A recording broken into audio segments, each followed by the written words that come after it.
Assalamualaikum warahmatullahi wabarakatuh, teman-teman.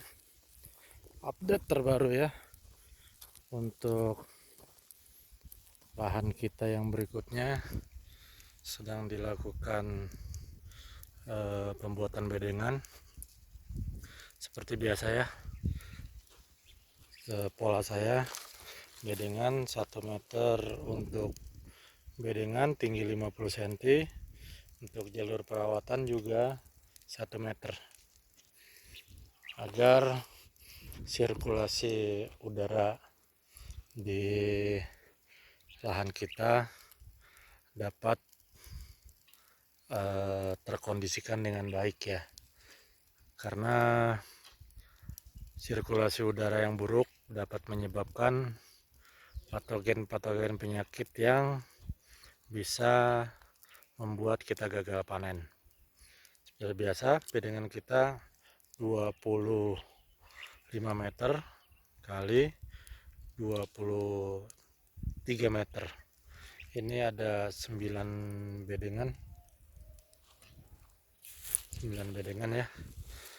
Nanti sisa yang ini sedikit arahnya ke sini untuk menahan aliran air dari sana, jadi biar tidak langsung terbawa. Oke.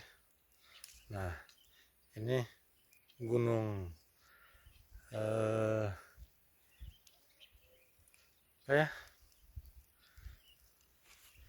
Lupa saya. Gunung Salak. Nah, oke, pemandangan tempat kita ini saung ya. Lahan yang belum tergarap yang sini sampai ke atas sekitar 7.500 meter lagi. Ini baru kita menggarap 1 hektar ya, dari atas sana terus ke bawah sampai sini. Kita bertahap supaya lebih terkontrol, karena kalau langsung semuanya, selain modal yang cukup besar, waktu perawatan juga lumayan cukup memakan waktu ya. Jadi harus menggunakan karyawan cukup banyak. Saya mengakalinya supaya tenaga kerja tidak terlalu banyak. Saya melakukan penanaman cabai per 2 petak ya. Jadi dengan yang bekerja 2 orang sudah cukup, 1 sampai 2 orang sudah cukup untuk mengerjakan semuanya, baik penyemprotan, pemupukan. Waktunya kita selang setiap hari, jadi ada yang dikerjain, tapi kita tidak dikejar-kejar waktu. Jadi dalam bertani ini manajemen waktu, manajemen keuangan, tenaga kerja itu sangat-sangat mempengaruhi tingkat keuntungan dari budidaya kita ya. Kalau kita tidak mengontrol pengeluaran kita, di saat hasil panen kita di pasaran jatuh, otomatis kos yang kita keluarkan cukup tinggi, sehingga tidak dapat menutupi pengeluaran ya. Hasil yang kita dapat tidak dapat menutupi kos yang kita keluarkan.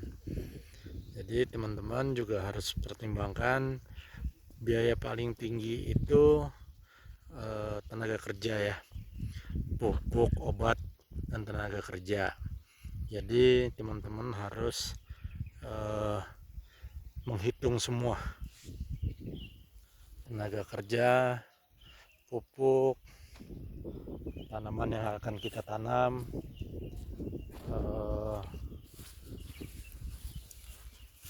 benefit nggak untuk kita tanam. Oke, ini lahan ya, pertanian Sana sudah dipacul juga tapi belum dimulsa, mungkin kayaknya nggak dimulsa yang di sana ya, mau langsung tanam. Kalau saya untuk mengurangi biaya tenaga kerja, karena kalau tidak pakai mulsa itu lumayan untuk ngebersihin rumputnya ya, ngebersihin rumputnya luar biasa. Itu kadang satu petak itu bisa 2 hari.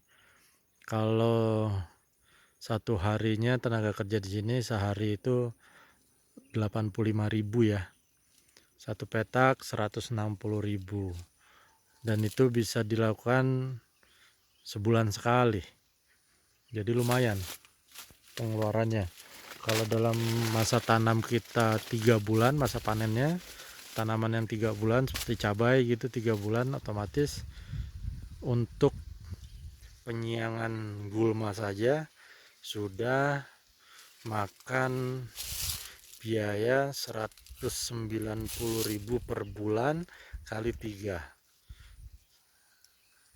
Teman-teman bisa hitung ya, 470.000